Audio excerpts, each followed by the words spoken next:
Hey guys, I'm here in Shenzhen, China, which is probably the biggest city that you've never heard of. It's got over 20 million people, but only, I think it was 30 years ago, there were only 50,000 people. Even though this park and behind me, you'll see people that are dancing and they're doing their morning exercises.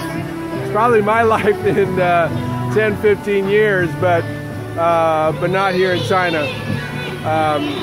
So you can hear the music blasting. I've observed them dancing every day and doing their exercises, and there's a Tai Chi group and different exercises. So it's good to see everybody at their age being active, so it's outstanding. Some initial impressions of China, and I'll walk away from the blasting music if you could hear me.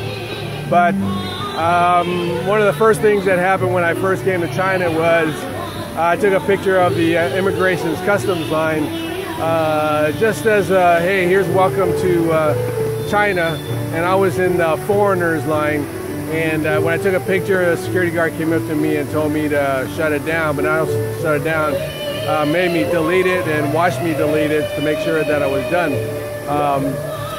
What they didn't know is that I took 2 pictures.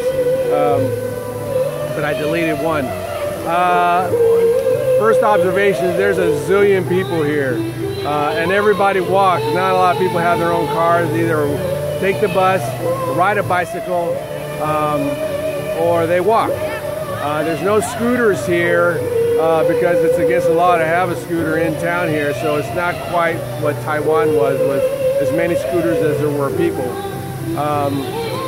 Now the other thing is, I may not load this video for a couple weeks, only because I'm going to try overnight, but the Great Firewall of China is live and well here, and you have to use a VPN just to get Google or Google Search, Google Maps, Facebook, YouTube.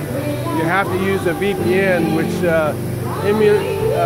sort of fools the system in telling you that you're in another country, in another location outside of China, and you can encrypt files too. It's a lot safer way to surf the internet.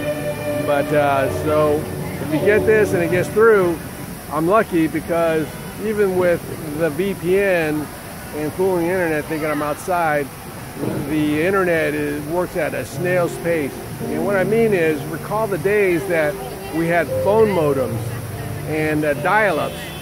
That's how I feel that my speed is here. So it's agonizingly slow, and searches are incredibly slow. Especially if you're using a data plan, and even if you're using a house Wi-Fi, it's just incredibly slow. So that's my initial first observations of China, and I'll have more to come, because there's quite a stark difference between here in China and Taiwan, and the United States, of course. So we'll talk to you guys at the next stop.